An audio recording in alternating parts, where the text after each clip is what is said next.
Today's event is an interview with two amazing violinists. Hannah Chou is our interviewer. She is a current member of the orchestra. She is a violinist. She is also our Orchestra Management Fellow, which means she helps out behind the scenes, arranging music, communicating with musicians. And she is going to interview an alum of our orchestra, Geneva Lewis. Thank you for the lovely introduction, Tara. Today, I am joined by the amazing violinist, Geneva Lewis, who is currently an artist diploma student at the New England Conservatory of Music. Geneva is a prize winner of many competitions, including the Concert Artists Guild competition, NEC Concerto competition, and Fischoff National Chamber Music competition. She has performed all over the world and is already an established violinist, not only as a soloist, but also as a chamber musician, advocating for community engagement and music education. I could go on and on about all her amazing achievements, but I'm sure they'll come up later in our chat. But I'm really excited for this opportunity to sit down with you, Geneva, and get to know you a little bit better. It's so nice to be here. Thank you for having me. Yeah. So, Geneva, you were in AYS from 2013 to 2016. So are you from the LA area? Can you tell us a little bit about your background and your journey with music?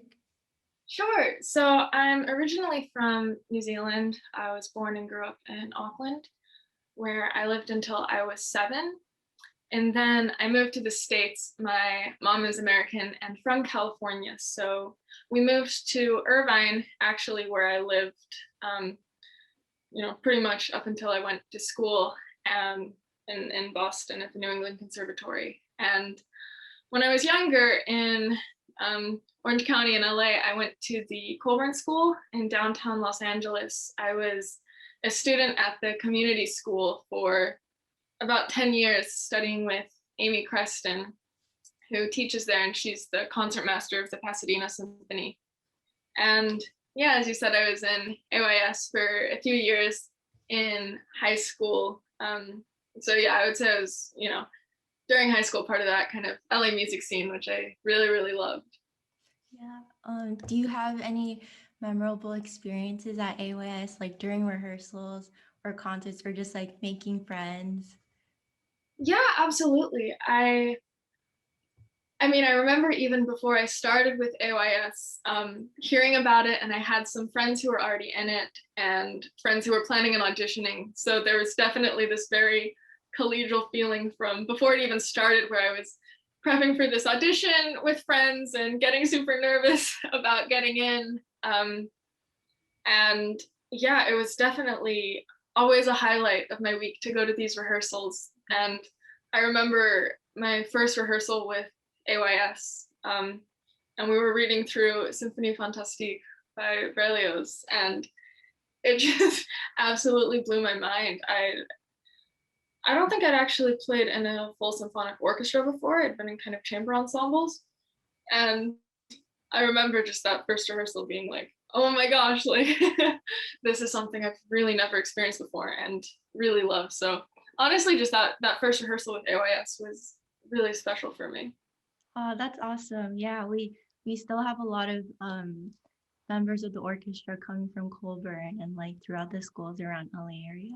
So definitely that sense of community is there. Do you think, how did your time at AYS prepare you for your musical career? Well, something about AYS that I really appreciated was how professional it was. Mm-hmm.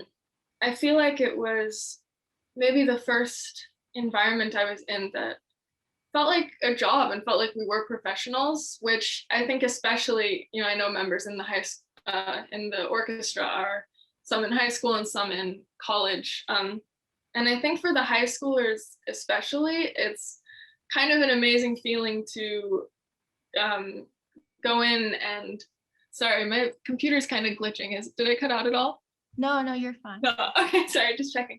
Yeah, but to go in and, you get paid, which makes you feel awesome and like a real musician. And for me, it really was that transition, the beginning of a long transition that I am still in and will probably feel like I'm in forever, of going from a student to a professional. Mm-hmm. Yeah, that's awesome. Yeah, so I saw that recently you performed with violinist Charles Yang with the Orpheus Chamber Orchestra. And so there's a really interesting connection between Charles and AYS. He actually performed with us last February in 2020 as part of our Corn Gold Commission project. And we premiered with the orchestra Chris Bauer's piece for Younger Self. So can you tell us a little more about that special project and your performance together? Yeah, it was such a great experience. And I'm sure, Hannah, you know, if you got to meet Charles at all and get to see him in rehearsals, he is just so cool, an absolutely incredible violinist and really down to earth. And just, he made me feel very comfortable. You know, I was a little intimidated going into it. You know, the Orpheus Chamber Orchestra is a big name and an incredible ensemble that, you know, would dream of playing in or with and, you know, collaborating with in any context for years. And, you know, obviously Charles is a very well-known violinist and has his amazing band, Time for Three. So I kind of felt like a little fish in a big pond going into it. But the project was absolutely amazing. We were playing Anna Klein's double violin concerto called Prince of Clouds, which she wrote, I forget when, maybe about 10 years ago. It was written for Jennifer Coe and Jamie Laredo. And it's a very interesting piece. It's kind of written around the dynamic of a student-teacher sort of mentor relationship, which is a little bit reflected in the piece. And it was just a great experience. We came out with a beautiful recording of it. It was filmed at Riverside Church in New York. And I think actually it's still available online on the Orpheus website. If anyone's interested to check it out, it's a really cool piece. And the whole program is amazing too. There's a piece by Adolphus Hailstork and some other wonderful composers. Yeah, it was a great experience. It was very, very collaborative. Yeah, I'll definitely check that out. So you mentioned there was like a student-teacher relationship embedded in the piece. So did Charles impart with you any advice that you'll take?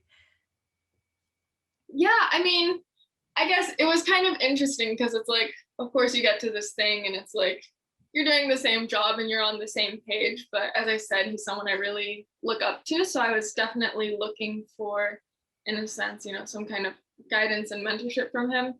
And I think something I took away is just, you know, his confidence and just like, he just takes up space in such a amazing and positive way and just like has this presence about him that makes everybody feel really comfortable and at ease. And I really admired it. And if I were to look for something, you know, I would love to kind of channel that aura. And of course, that's to say nothing of his incredible playing, where I was like playing my part and then looking over to try and figure out what he's doing that sounds so amazing all the time. Yeah, yes, I definitely felt that in the orchestra when we played with him last year.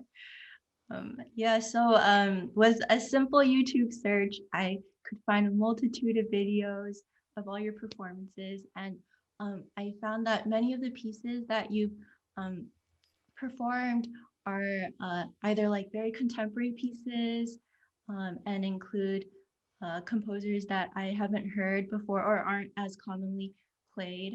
So how do you go about searching for these pieces and how do you like incorporate them into your repertoire? Yeah, it's a good question.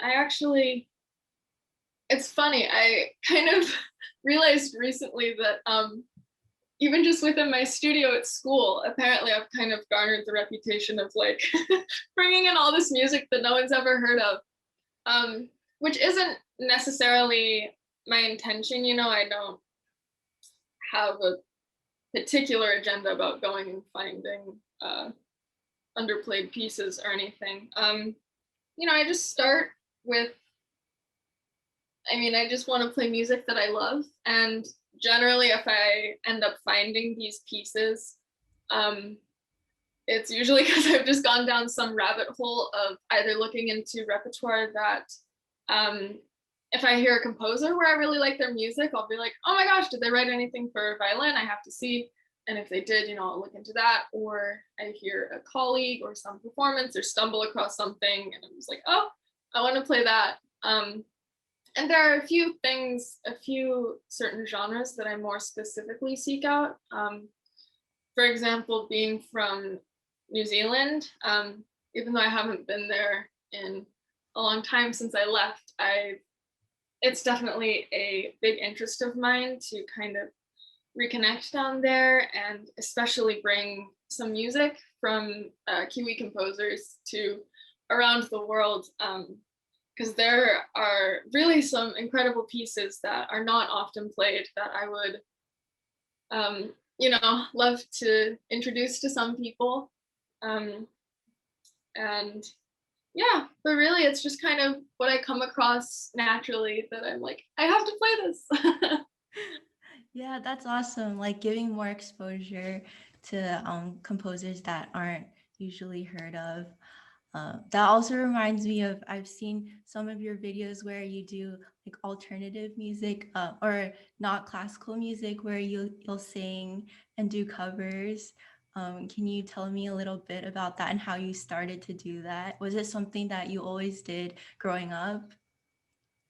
Well, it's funny. It's something that I always did growing up, very privately, where I was just in terms of I would always be singing or messing around in the house or in the car with the radio, things like that. But I guess at some point every kid feels emboldened by the internet and has has a phase where they're like, I think it's a great idea for me to post a lot of things of myself online. And so I mean, I would just sometimes like record something small singing and put it up. And more recently, I've just had a few friends who are much more seriously into these kind of pop covers and alternative covers, than I ever was, but sort of reached out and were like, hey, would you want to do this? Like you want to lend your vocals to this? It might be fun. And yeah, I still haven't done very much of it outside of the safety of my home, but it's just something I love doing. And, I don't have as high expectations for myself as I do with violin. Mhm. So there's kind of a liberation in it where I'm not like, I know it's not going to be perfect. Not that the violin would be perfect, but I know it's not going to be perfect. So I don't have to like beat myself up over it, Yeah, it's another musical form of like expressing yourself. Mhm. Yeah, absolutely. So this past year, obviously, it's been very challenging for everyone, and especially as a musician. So how has the pandemic affected you, and how did you navigate your way through it as a performer and even just as human being, just as Geneva? Yeah, I mean, I think that obviously this past year has challenged everybody, and um, I have been really fortunate that none of my uh, family or close friends or circle was health-wise affected, which is something I'm really thankful for. And of course, a lot of people did not have that fortune. So of course, on the one hand, it was absolutely a reminder just to be grateful and to cherish what you have and just to see how quickly things can turn around completely in ways you never expected, and everything can just kind of be, just changed for the worse. I don't think there are really words to describe the gravity very well. But as far as what I have tried to take away from it, definitely try to be a sort of silver linings person in looking at these things, which is easier to say when you haven't been so profoundly negatively affected, of course. But as far as music, I appreciated that I wasn't in this kind of constant cycle of you know, next concert in a week, next concert in a couple days, like have to get this ready and this ready and this ready, which is something I love, but sometimes feels like I don't have the space that I would want to really just get into the music and get into the craft. And that's something I really appreciated, is once things stopped and everything was canceled, it was an opportunity for me to rediscover my relationship with the instrument and have a chance just to like not even have to go through repertoire, but just like go back to some technical things and try to work them out and just fundamentally improve, really, and kind of start from the ground up and just get as deeply into the music as I could. And you know, something that was an overlap between musical and personal growth was that I definitely got this newfound appreciation for taking breaks, which I think is so hard for everybody. Most musicians I know are like insane overachievers, so busy, working so hard. And of course, that's not specific to music. There are so many people who are just like work, work, work, work, work. And that absolutely has its place and is wonderful. But I realized for myself, just having the time, I spent more time with my family than I've been able to in years. And, you know, I spent time reading and I exercised more, and I spent time with my dogs, who you might hear crying in the background right now because they're hungry. It's the dinner time. But yeah, just living life a little bit more well-rounded, you know, not so one track. Although of course that was also weird because like you can't do anything. You're sitting at home all day. But I hope that makes sense. Yeah, speaking of family, I saw that you had videos where you played with your brother, him on the piano and you on the violin. I thought that was really interesting. My mom is a pianist, so I've also been at home during quarantine and we've like done a lot of chamber music together. So that's really nice to see you guys do that too. Do your parents or other siblings play as well? Yeah, so yeah, I'm so glad you had someone to play with too during all of this, because for me it was such a privilege to have somebody to play with when I was home, you know. And like the first thing I did when I got back was me and my brother were just like, let's just read through all the Beethoven sonatas and like let's do this and this and this, and we just like went through a ton of rep, and it was great and kind of helped. Well, I don't know, it was just, there were so many people who just like any chance of collaboration in chamber music was cut out. So I know you and me probably both really appreciated having that at home. Mm-hmm. As far as my family being musical, of course, my brother is an amazing pianist and also plays violin, and my sister is a cellist. And so actually, I don't think we have videos on YouTube, which is maybe fortunate, but when we were very young, we had the Lewis family trio, which we did for a few years, which we all hated.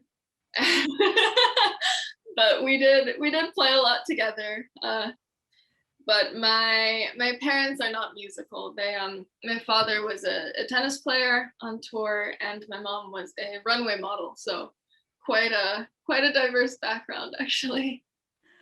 Wow, that's so interesting. Oh, wow. Yeah, but despite all of these obstacles this year has brought us, you recently received really fantastic news. Congratulations on receiving the 2021 Avery Fisher Grant. This is like such an honor for like all violinists, and I'm wondering, how are you feeling about this, and how do you has it propelled your career in any way, and do you have any secret projects in progress? Well, first of all, I mean, it was just, the whole thing has been surreal. I mean, it's something I've like, it's a very well-known program, I guess, that like growing up, I feel like I mostly like I would see this in bios of musicians. I would like go to a concert and it's like 1983 Avery Fisher, which you've probably seen a bunch too. And I was just like, oh my gosh, like what a cool prize. I want to get that prize. But never thought about it as a legitimate possibility. And then one day last year, in like around Thanksgiving, I just get a call, and it was like, "Hi Geneva, have you heard of the Avery Fisher Career Grant?" I was like, "Have I heard of it?" She's like, "Yes, you've been selected for one." I was like, "What?" And it was crazy because the thing about that program is the whole process is completely anonymous. So the way it works is that somebody nominates you, and then it goes to a board or a series of boards, and like you don't hear, as far as I know, you don't hear anything about it unless you receive one. Mm-hmm. So it was just like really this news out of absolutely nowhere that I got this. And as I said, it's really something I never thought would happen, especially this year or this time. But it's been really amazing. It's a monetary prize, and I already used the money to get a new bow, which I hadn't had a bow. I think my previous one I got when I was 13. And bows are very expensive. So it was something I'd been needing, however you classify it, a bow for quite some time, and was really thankful that this allowed me to get like the bow of my dreams. So I just got that a few months ago, and it's really transformative. Playing with new instruments and bows just can change your playing and give you so many more possibilities. So the whole thing, I'm really grateful for all of that. Oh, that's so amazing. Wow. Do you think this has brought more exposure? Like, have people been contacting you more, and how has it like kind of propel your career?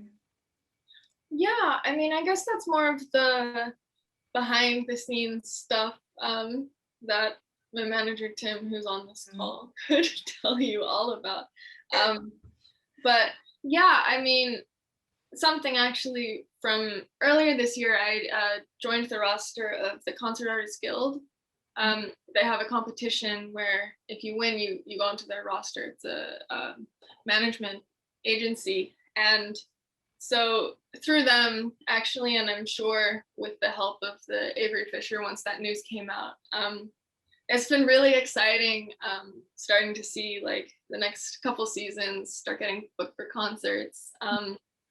And there are a lot of, they're not secret projects, a lot of things I'm excited about that I'll probably put out soon when I put out like my next season concert schedule. But for sure, I can say a few highlights are that I'll be playing at a solo recital in Wigmore Hall next spring, which was actually part of the prize for winning the CAG competition, is you get a debut recital there and at Merkin Hall.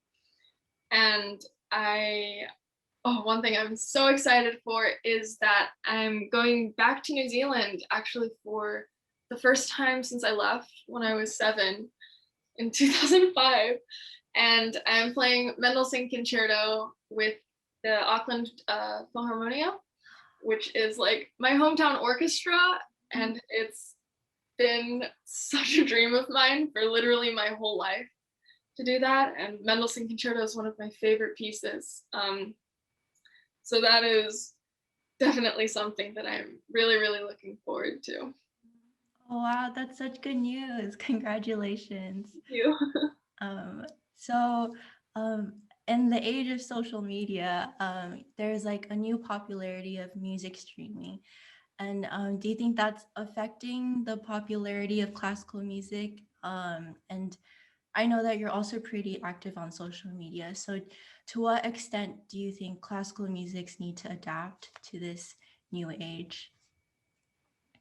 Yeah, I mean, I think in some ways it's a difficult question. I think that there's always this question about the popularity of classical music in general, And there's always seems to be this conversation of like, how are we going to keep the art alive, and how are we going to bring audiences in, and all this. And I guess I sort of have mixed feelings about it. On the one hand, I think it's absolutely wonderful that we have access to these resources through which we can share our music, share what we love, and people can easily receive something that could be very meaningful to them. And just, of course, the convenience is never a bad thing, and you have the entire library of like all the music ever created at your fingertips. And of course, I've been part of some recording projects, and there are so many incredible and valuable recording projects, which I think is amazing. But in terms of adapting too, I really believe kind of in how sacred the live performance is. And I appreciate it in many ways. I am super open to, some people go a certain route where they combine the music with other things or have interdisciplinary elements to it to, try and bring in, to do something unique or to bring in more audience, etc. And I'm also a huge fan of, honestly, just the super traditional concert format where you come in and you play your 2-hour program and have a wonderful night that way. And I guess it's difficult for me to say what should be done about adapting, what is good and what's necessary, but I think that no matter what, the most important thing is always just the quality of the music being produced and the care and love and passion that the performers, the artists, and any consumers or participants in a non-performing way have. I don't think there's ever a need to pander or compromise to sell anything. I think if people are making incredible music, then there are always going to be people who connect with it and seek it out. Mm-hmm. Yeah, that's great. Yeah, the San Francisco Symphony recently just opened up for live performances, and I went a few weekends ago, and it's nothing can beat a live performance. So I definitely feel what you're saying. Yeah. Are there any contemporary violinists that you admire and look up to? Yeah, I mean, there are a ton. It's hard for me to say. I definitely don't have like an overarching like this is my not because there aren't many violinists deserving of that, but just because there are too many who I love who do so many amazing things. I mean, one, I would say my current teacher, Miriam Freed, is a huge idol of mine, as a pedagogue and a person, and just as a musician and a violinist. I mean, I've been so inspired by her and her playing so many times. Someone else I really love is Janine Janssen, who I don't know, you probably feel this too, but there's just like something about her that is so magic. And like, especially when I was younger and looking for female role models, especially, she's just always been something, a person and a musician that I felt so connected to and so inspired by.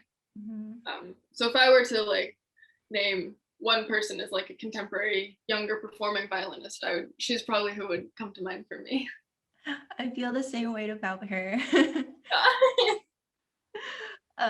So when you look ahead to the next 5 or 10 years of your career, what do you hope to accomplish? Well, I'm not sure that I have anything planned out in terms of tangible goals. There are some things I'm interested in. I would love to try to go to Europe for some amount of time at some point in the undetermined future, just to experience what being a classical musician is like over there, and just to experience culture in general. I mean, obviously it's ridiculous to say the culture of Europe, but more specifically, probably Germany around Berlin, or maybe England in London. And aside from that, I mean, really, I just want to keep improving as a musician and a violinist and a person. I just really want to make art that I believe in, and I want to connect with people, and just, hopefully share a lot of experiences through that music. Yeah, that's awesome. So as we're coming to a close, I'm sure that there are a lot of aspiring musicians tuning in. So do you have any tips for them? Yeah, I think a few things. I think it's important not to compare yourself to others, especially in a negative way. I'm all for healthy competition when it's positive and people are encouraging each other, but that is one thing that I think is a severe downside of social media, is that it is very easy to see something that someone has curated and put online and compare yourself to that, and it's um, not that it's a lie, but it's not necessarily the most authentic or representative version of that person's life and that person's accomplishments.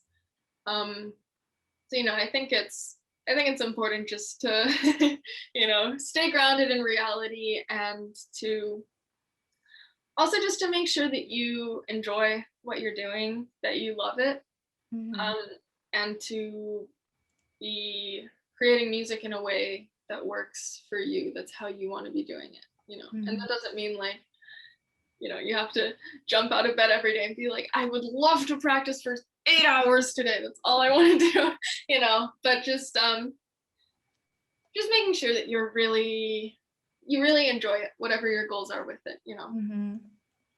Yeah, that's really great advice. As long as you're having fun while you're doing it, that's the most important part. Yeah. So we created a fun little segment here, some rapid fire questions for you to answer. So our first one is, this one is submitted by our audience. Would you rather play your Carnegie Hall debut left-handed on violin or right-handed on cello? Incredible question. um hmm. Probably cello, just because it's gonna sound terrible anyway, and I would have fun trying something new.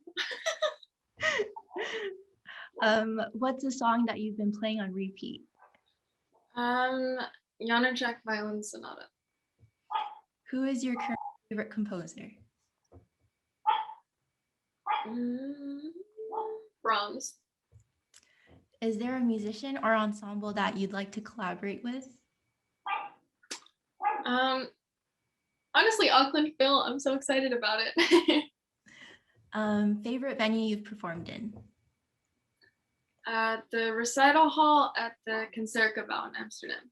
Ooh, venue that you'd want to perform in? I want to perform it. Maybe Symphony Hall in Boston. It's close to home. Life motto? As I invent one on the spot, spread love and positivity. I don't know. I sound basic. Do you have a best party trick or talent? um, I don't really go to parties. I don't really do this in front of people, but I used to pride myself on an impression of the chipmunk voice, like from Alvin and the Chipmunks. Uh, But I would actually never do it in front of people, so that doesn't really count.